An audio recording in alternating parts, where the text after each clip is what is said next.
in a place where you have a specific kind of problem to solve. That is the inputs that you're taking in an abstraction or a function, right? Those are very dynamic. You don't know if it's a string. You can't be sure about it, right? At that point, usually these things like generics, you would be needing for you to have the things provided by Typescript. You would need this and use it for you to have a proper use of Typescript throughout your code base. And also, with the help of these things, you get to create a very powerful abstractions which you can't do it by statically typing your classes or interfaces. You can use a single abstraction and use it with a lot of different kind of inputs. And that makes it very interesting because you have a single abstraction and you're using it with very different kind of ways. So that is one of the reasons why you should be understanding generic, because it gives you a very good understanding of how to write amazing abstractions. That is one. And also, I've seen a lot of open source projects that they use generics a lot. So if you're just contributing to open source, if you're learning open source code base, like take example React, we'll see an example where React also uses generics, right? So it will help you a lot with contributing to open source, understanding open source code bases, because they use generics a lot in their code base. So that is all about why, right? And let's go about what are generics, right? So I discussed the problem where you're writing an abstraction where your inputs are very dynamic, right? And in a abstraction like that, you would need generic for it to be, for your inputs to be inferred with a type. Because if you don't use generic, you only have an option of using in. And that totally defeats the purpose of Typescript. Though we use it a lot, that's very common, but we shouldn't be using it. And we shouldn't leave on the things that Typescript provides. Though we don't know how to infer that, maybe, but now we know because we know generics. So usually, now let's talk about a simple definition. If I give you about generic, it's like a variable that stores the type of data you pass in abstraction to. So it's not like you're statically saying this particular argument that I'm passing would be a string. No. If I pass a number, a generic a variable placeholder, whatever you can say, will have a type of number. If you pass a string, it will be a string. If you pass an object, it will be an object. We'll understand how that helps us writing better abstractions and how it helps us not leave onto the things that Typescript gives us. We'll understand that a little more. Let's first just go with a very simple example for us to just get familiar with the syntax. So you guys can, I hope everybody can see the code back up there as well, right? So we are writing a function where we return nothing but the value of the inputs that are getting, right? Same thing. But can you typescript it right now without using any? No, right? It'll be any, right? All these three things would be any. And if it's any, it won't give an error on this. That's why you lose everything. That defeats the purpose of using Typescript if you're using any. It's very like to JavaScript if you're using any at the first place, right? So maybe we don't know how to deal with it. Maybe we don't know how to infer this particular type that is very dynamic. It is not very certain, right? So what we will be doing is we will be using generics over here. So now, just to show you the syntax, it's very simple actually, it's not very complex. So over here, if you see, this particular thing becomes the argument of your generic. You could have multiple generics as well. Over here, we are using just a single, because we have a single argument that we are taking as generic. And whenever you use a generic, you can use it inside that function anyway. So how it basically works is, when you say that I'll be passing a generic t, over here we are not explicitly setting it, but TypeScript is smart enough to understand that what would be the generic type just by you passing the value of inside that abstraction or a function, right? So over here we are passing a string. So what happens is the generic automatically takes its type as a string, and this particular variable won't be any anymore. It would be a string. Similarly, this would be an object. This would be a number. At this point, though you have a very dynamic input, right? You have a very dynamic input, you are not losing on TypeScript benefits because you can infer the value as well now. So we know that the value of 2, right? It's a number and it's not any. That helps us with getting every thing that TypeScript provides us, and we are not losing on it. So that is a very simple example of a generic, right? We would be also understanding a little more on the real world use cases that you can find about the generics, and also a lot about other things, some advanced things inside generic for people who might know generics. So things like constraints, how we can have better control on our inputs that are generic, how we can control them as well with a lot of stuff, and conditional and stuff, conditional and map types, which will come forward. But I'm just giving you an idea that that's how we are going forward with it. Just to understand a very simple ways how you can use generic with a lot of stuff. A function we've already seen, we can see an interface over here, which is very similar. You pass an argument in an angle bracket, and you can use it everywhere inside that. This thing, inside the interface. Similarly, for a class, you would need to pass this t, right? Which is how we are doing it in functions, interfaces, and stuff like that. And then you can obviously use that inside your class anywhere. So, I really wanted to show that, but okay. Can you guys, so most of us are React devs, right? We have at least worked on React, React. We just saw the syntax of generics. Can you guys tell me where have you been using it? There's a very popular API in React that uses generics. Anybody has an idea which particular API, or any API that you think? Correct. So basically, if you ever use TypeScript and React, you see whenever you use a use state, right? You pass the type in an angle bracket. So that is nothing. If you connect it back to the syntax you just saw, that is nothing but you're giving the value, the type of your generic to that use state function or whatever you use. Yeah. So this is what we do it. Over here you can see we're passing a number, because think about use state, right? It doesn't have very specific input. You can pass anything in use state. You can pass a function,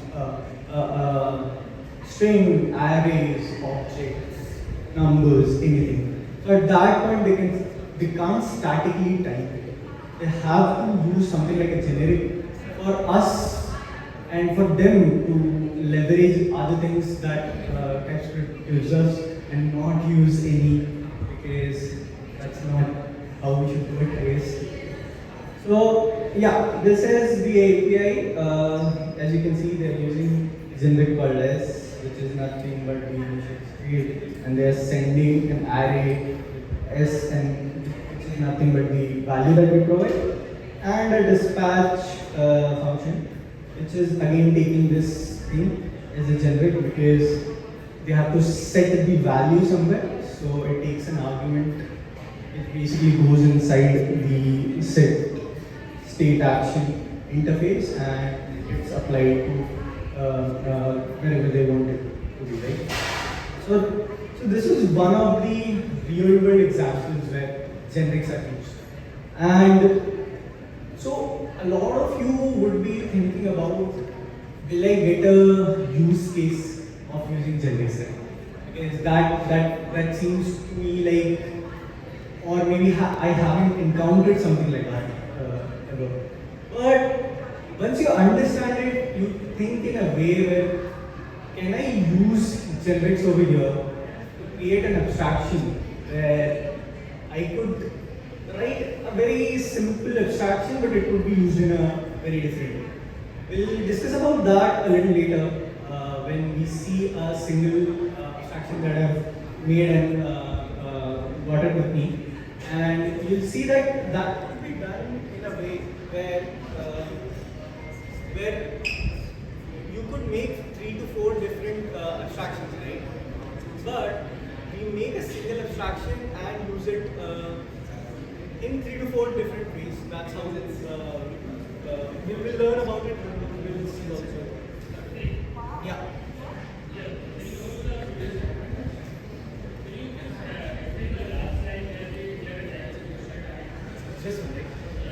So basically, as we discussed, right, this use state takes an S argument, which is this thing, the generic.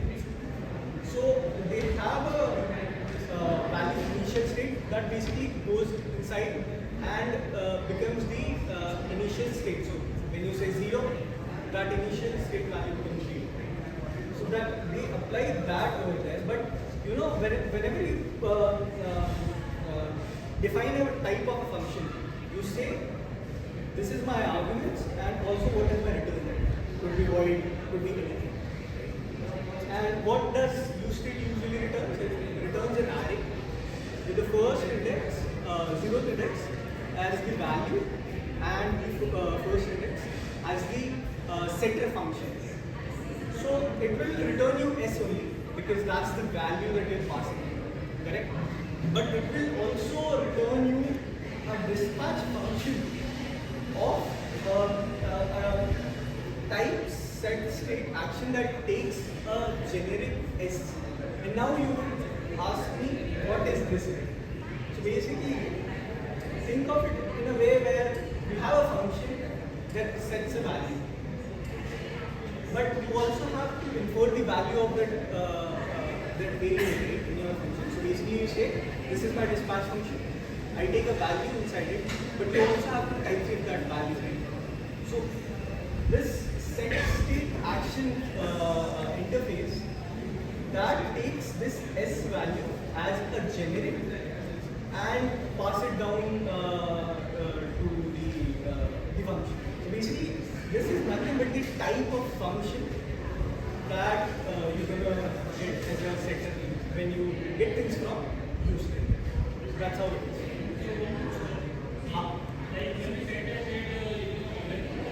Sorry?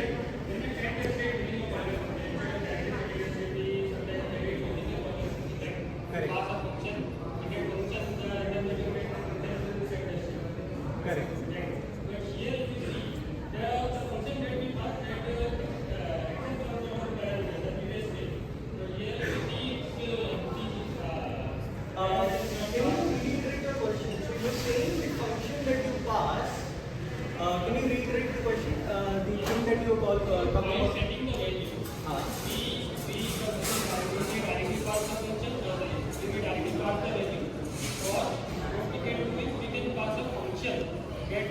Set the value. Set the value.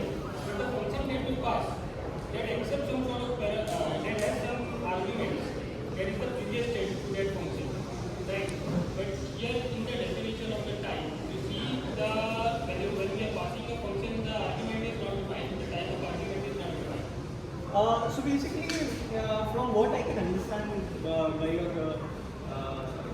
you saying this setter function that I use that takes in argument itself, right? That you basically that will be data or something that you need to set.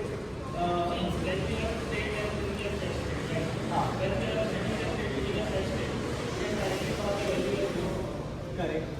In another way, what we can do, we can pass a function that will access some sort of argument, let's say the previous state, and we can use that previous state and a new value. Correct. Assign that function we will get the previous state value. Correct. So here in the definition, if you see the definition that we have shared, here in the this function, so the as per the definition, it is not accepting any argument. For that function. Yeah. Okay, got it. So, what you can see over here is this particular thing, right? This thing. So when you pass that function with the arguments, right, this would be taking this and would be giving back the value, right? So that's how it's gonna do. Correct. Yes. Got it. I hope that answers your question. Awesome. I guess let's move a little faster now. Okay. So this is a very simple example of a generic that we use. Suppose you are building a queue. You want this queue to be used by any kind of data type. It could be used by you can write a string queue. You can write an object queue or anything. This looks like a very straightforward way or a straightforward problem where you will use generics. Now you can see that what we are doing is we are accepting a generic in this class, right? And we are doing a lot of stuff into DQ, whatever with it. And you can see that a single abstraction of Q can be used by 3 different ways. Can be used in a 3 different ways. But if you don't have generics, you might be creating each individual classes, suppose. So a queue for a string, a queue for an object, or you might be using it. So these to solve both of them, what we do is we use generics over here, and we can push string, we can push number, we can push objects, whatever, and it's just work seamlessly. So this is a very common example that you can see. And think about things in similar like when you are building any abstractions. How is it? So we're going to talk about how to think about using generics in the end. But I'm giving you a very straightforward example where you can use generics. Yes. So we have to move a little faster, but so constraints. What are constraints? So what happens is we're using generic. People can pass anything. We can infer. Generic would infer it. We would get a type. But what if we want to have a little control as well? We know that you can pass anything, but we want to have a certain level of control over the type of things that you are passing. At that time is where you would use constraints, and how it helps. Let's see right now. Very simple example. Suppose you're saying, okay, you're writing a function of to get length. Very simple, to get length. But you want, people can pass anything, but you want that whatever they are passing should have a length. Now what it will do is, it will solve the problem of you checking the thing. Does it has a length property or whatever, right? It will give you a very good error if someone just passes a number to this particular abstraction. So you can see just using constraint can give you a lot of control on these things. And you can write abstractions that can be used generically, but you will also have certain control over this abstraction for you to be sure about things and not break things. So yeah, that is a fairly simple example. Let's go to a better example. we discussed in the queue, this similar way, a repository could store anything. But this particular abstraction has a thing where you get things by end. So suppose you are using just a generic, someone passes a thing without an ID, this particular function will break. There's no ID for that particular value. So at this point where you want control that whatever they pass should at least have ID, you will use something like that string. So as you can see, and basically how you use it is you say my generic will extend this particular interface. How we did in the length example. My generic will extend this particular interface, and the interface has the thing that you basically put the rules or the types or whatever. So over here you can see I'm passing a lot of stuff here. User import all that. I can add name, whatever. But the main important thing that I always have to pass is period. And that makes it very robust in a way. Right? It doesn't easily break. And we have a very good control. Similarly, a similar example of shopping cart where we are saying I need ID name price because I'm going to do a total of it.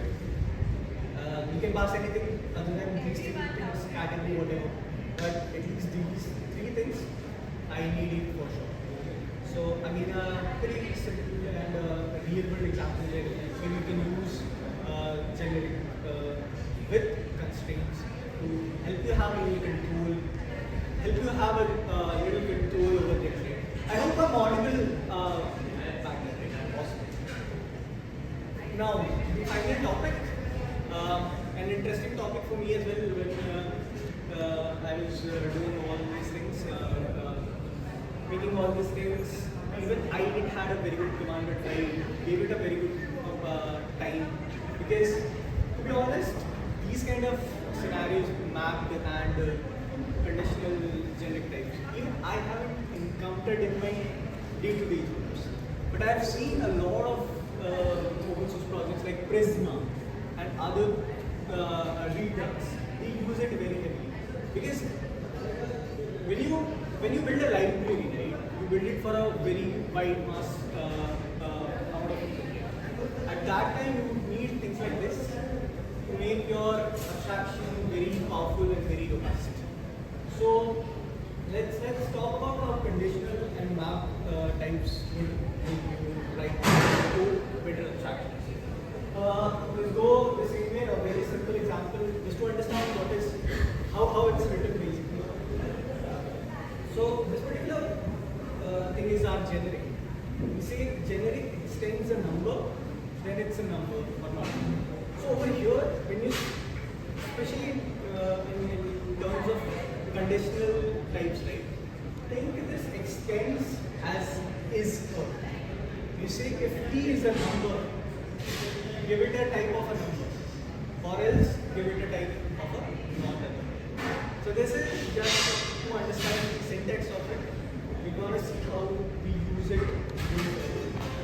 And a very good thing, a very interesting thing for me, I'll show you how you can use not writing a lot of types with just using mapped types.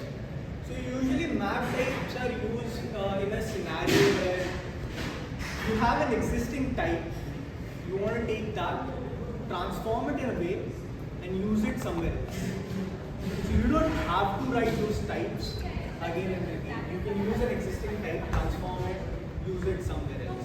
So over here, you see a very simple example how we are transforming a very simple type. And right now, there is no practical use case over here because it's just to understand the transforming process. We'll see how they transform it and use it actually somewhere else. Right? So over here, you can see that we are defining a type which takes a generic and says just in this particular object or generic, right? Just go and iterate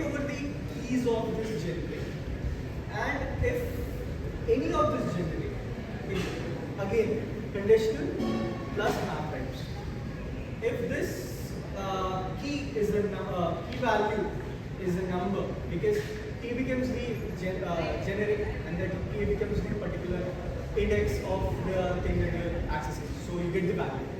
So if the value of this particular key is a number, just make it a string, or else just keep it whatever it is. Just let it be. Only change the types which are number to string. Now we have this type, right? We transform it with this particular type that we have when we are using map types as well as conditional types. So what will happen? We go to the first one, we say, okay, value is number. And over here what we are seeing, if it is a number, make it a string, or else just put it there. This becomes a string. These two things goes to the third, goes to the else condition. So it's basically the same thing. But now you can see that we have used a type, we have transformed it in a different way and used it. So this is not a very practical example for you right now, but just think how we have power of transforming these types, right? And we'll see how things are done, how people leverage it.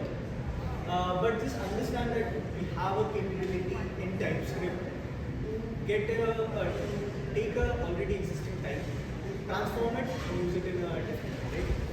Okay, let's go forward. Yeah, we'll do this Pokemon thingy example. Right now we're not using map, but we have a different example for map. But this is a constraint, conditional type example. So what you see is an interface, correct? You see, define a type that uses a generic, and say if that generic is, just think in mind, extend as result. If that T, that is a generic, is an undefined value, we will be getting a promise of Pokemon results, or else we will be getting a void. How does it help us? So if you see this particular return type, right, we can decide over here, according to the type of arguments, the type of inputs that we are getting, what would be the return type of this function, right? So basically we check if inside our abstraction we need to access or need the type of inputs that we are getting. Then think of using generic in that case. Like how we are doing right now, we don't know the return type of this. If our this thing callback is undefined, we might not get, we will get a promise of Pokemon result, but if we have a callback, we would get a void. So this particular type will actually calculate it for you and give it to you.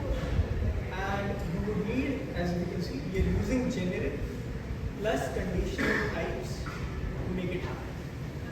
So this is a fairly simple example of using basic conditional types. Let's understand the problem of map type. So I said, right, what map types does is it uses a type, transforms it in a way, and uses it somewhere else. Right? Now let's see how they do it, and does it help us? Like getting a new type, does it help us? So this is more of, this example is very similar to something like a form where you say this is the key, this is a validator for it.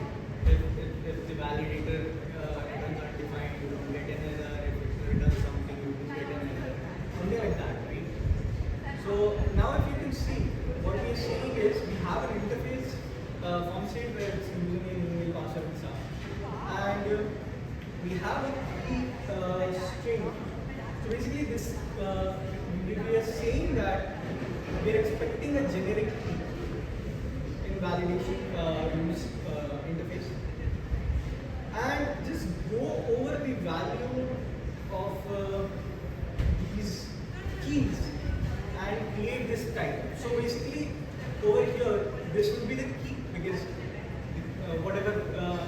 on the left hand side of the colon becomes key. Right? So this would be the key which they use it directly. But if you can see, this is a type in itself. You're saying we are expecting an argument which returns string or undefined. So what happens right now? You are using a form state over here. So if you see, we are using, so this particular interface is used over here. If you can see my cursor, and it's passed the same thing. The same, what we say is generic. Now it goes over these values and creates a type where the key becomes the key itself, the username, email, password, but the value becomes a function which accepts a value which is nothing but the value itself of that particular type. Because what you see is this T, right? This is the generic, and key of T will give you the value, the type of value. So you have created a new type from an existing type right now, where you're saying for each keys, right, I would be returning a function which takes a value of that key's value, and that function would return a string or an undefined, and that would be used by the validation. So what happens right now is you don't write a whole new this thing type for your validation rules value, right? You don't have to write a whole new type. You basically use the already existing type, transformed it in a way where you have the desired type of this new input that you take. So that's how mapping is helping us to not rewrite these types, but to leverage an existing type and transform it in a way where you can use it in many different places. So that's how we're doing it over here as well. We have validation rules, and the rest of the code is very simple, where we basically check if we have a validator, we will validate it, give an error in case we have an error, and we have the validator function over here, which is nothing that checks for email, value, and password.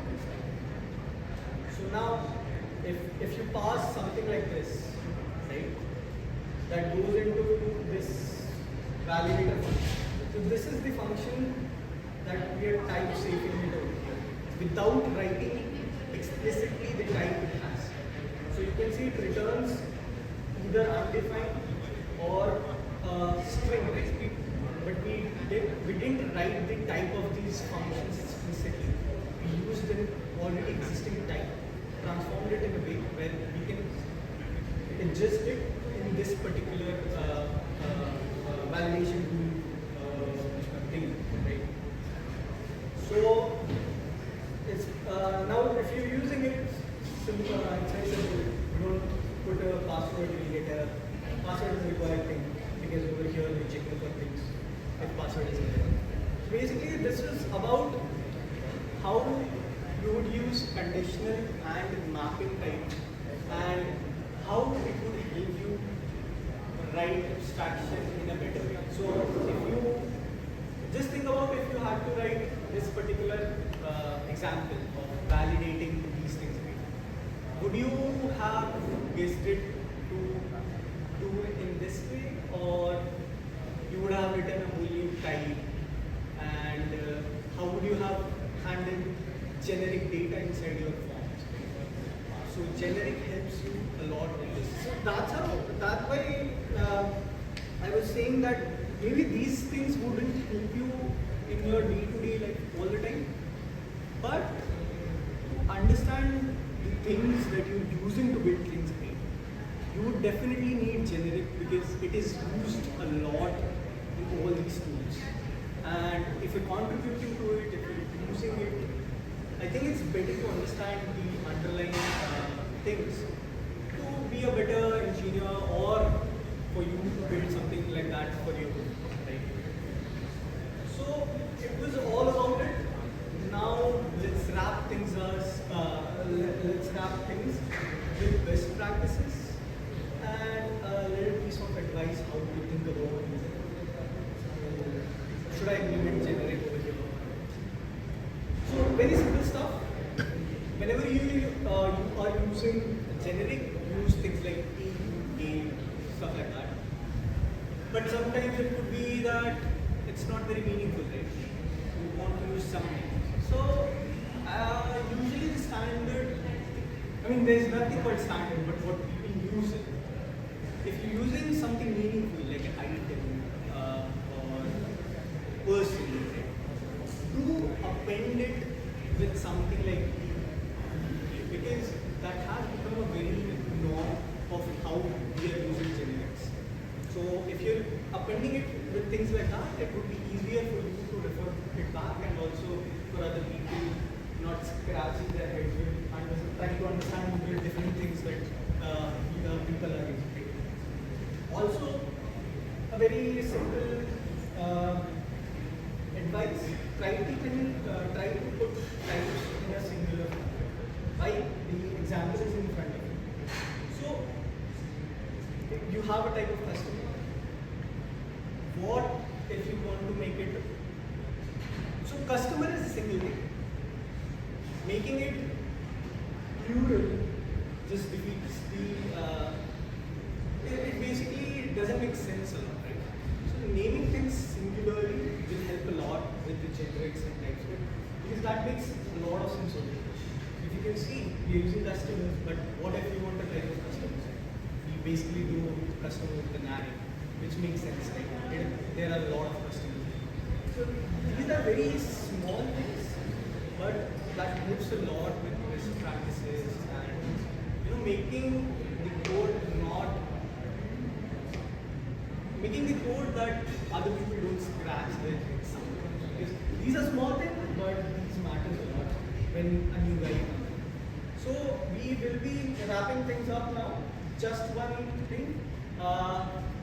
When to use generics, this is one of the most important things for you to do. Because we have understood a lot about generics. I would want you to think about these three things when you're thinking about using generics in your abstraction.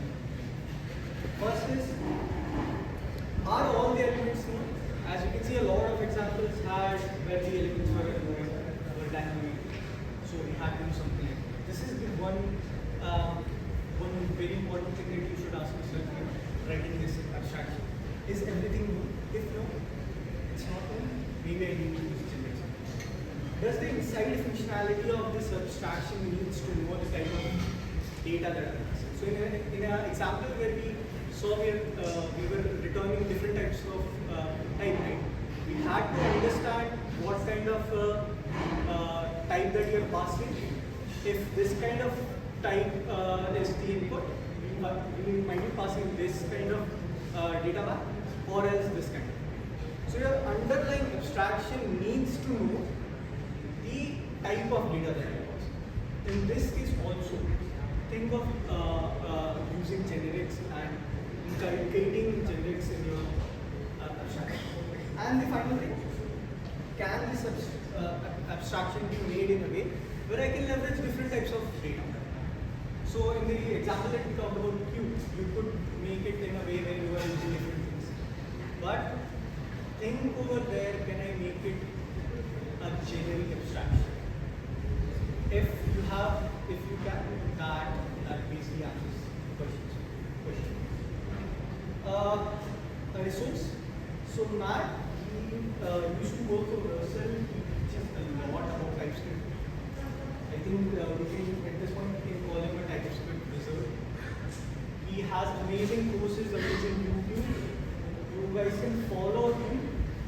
He does a lot about TypeScript, advanced TypeScript things, and that will help you a lot. I mean, this single resource can help you a lot. And I think you got something out of this talk. You understood new things, and I hope that helps you going forward. That'll make me happy. So yeah, thank you guys.